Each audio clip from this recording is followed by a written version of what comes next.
ஒரு நாளுக்குள் இந்த மாற்றமா?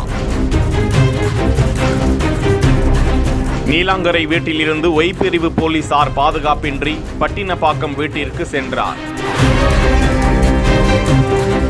தொலைக்காட்சிகளில் வைரலான நிலையில் மீண்டும் ஒய் பிரிவு பாதுகாப்போடு நீலாங்கரை வீட்டிலிருந்து பட்டினப்பாக்கத்திற்கு பயணம்.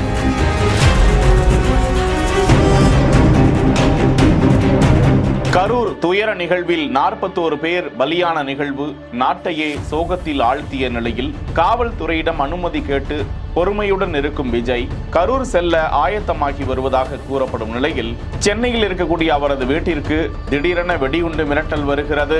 காவல்துறை பாதுகாப்பு போடப்படுகிறது.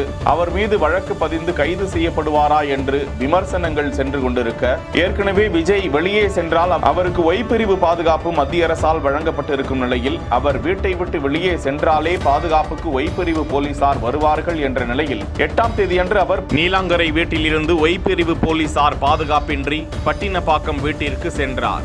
இது குறித்து ஊடகங்கள் செய்திகளை வெளியிட்ட பின்னர் தற்போது பட்டினப்பாக்கத்திலிருந்து நீலாங்கரை வீட்டிற்கு அவர் ஒய் பிரிவு பாதுகாப்போடு சென்றிருக்கிறார். இதற்கிடையே அவரது வீட்டில் வெடிகுண்டு வைத்ததாக மிரட்டல் விடுத்த ஒரு நபரும் விசாரணைக்கு உட்படுத்தப்பட்டிருக்கிறார். செய்திகளை வழங்குவோர் GT Holidays, Medway Hospitals, Aalaya cotton டோசிஷன் ஷர்ட்ஸ்.